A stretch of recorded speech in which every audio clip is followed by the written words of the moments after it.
So guys, try natin i-open and tingnan natin kung ano yung itsura niya sa loob. So yan siya guys. Wow! Yummy!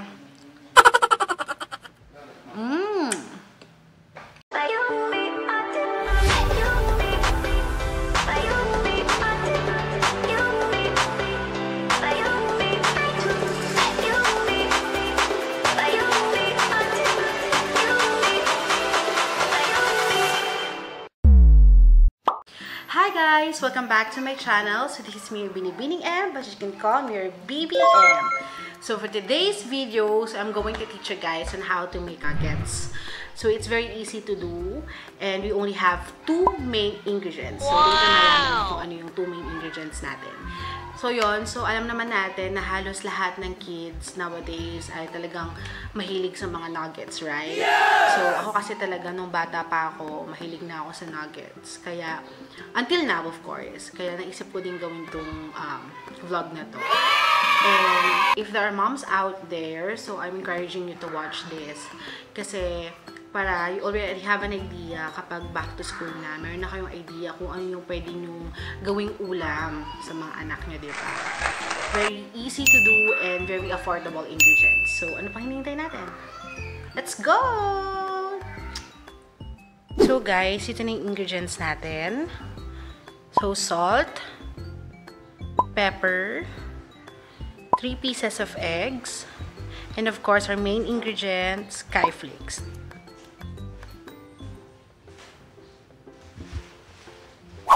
So, first step na gagawin natin, guys, is kailangan natin i-crush yung biscuits.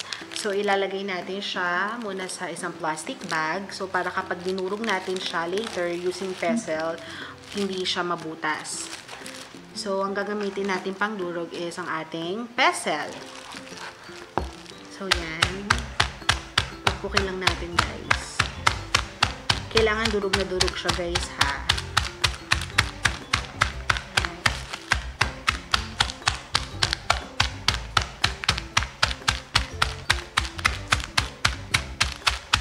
And then, of course, syempre sa likod din.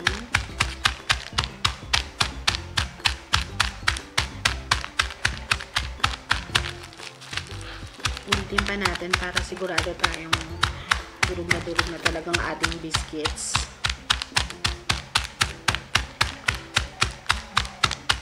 Yan. So, I think this is okay na, guys.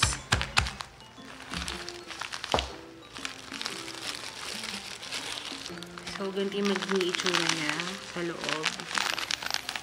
So, gawin din natin yun sa dalawa pa nating skyflakes. So, ito na guys, yung na-crush natin na skyflakes. Ayan na siya guys. So, next step, ilalagay na natin yung egg dito sa skyflakes.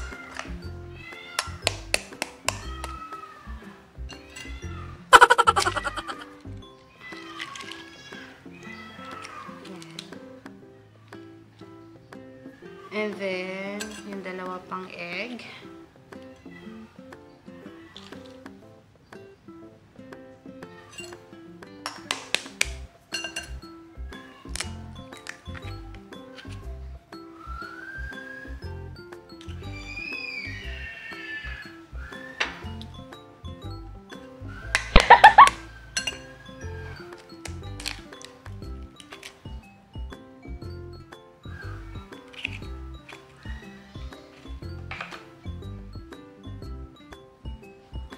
Then, in-mix natin na mabuti yung egg saka yung crush na biscuits. Haluin natin na mabuti, guys.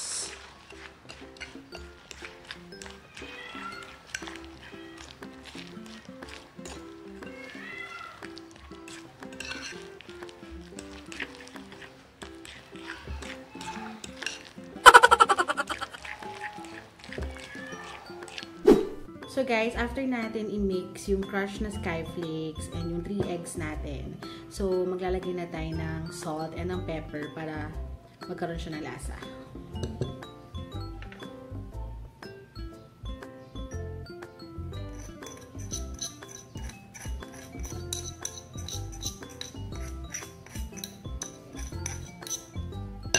i-mix natin.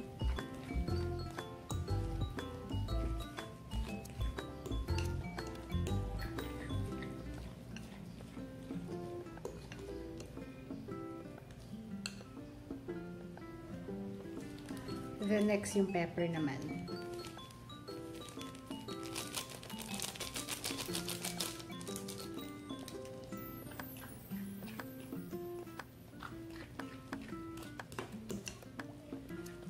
Haluin lang natin na mabuti guys para lahat magkaroon ng lasa.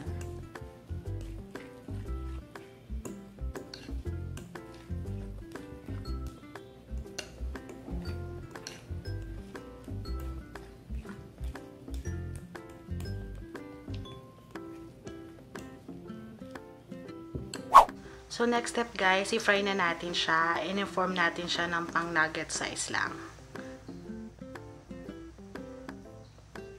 So guys, ito na ang ating nuggets! Yummy! Yes! Perfect na perfect pang ulam at pang merienda! Wow! So yun guys, so sana nagustuhan nyo. And guys, if you have a video request na gusto nyo ipagawa sa akin, so just comment down below. I-check ko yan. Ayun. So sana nagustuhan nyo guys. And if you guys like this video, don't forget to like, share, and subscribe to my YouTube channel, Binibining M. And don't forget to click the notification bell for more videos. And also guys, please do like my Facebook page, Binibining M. So ilalagay ko siya sa comment section. So thank you guys. Bye! Bye guys!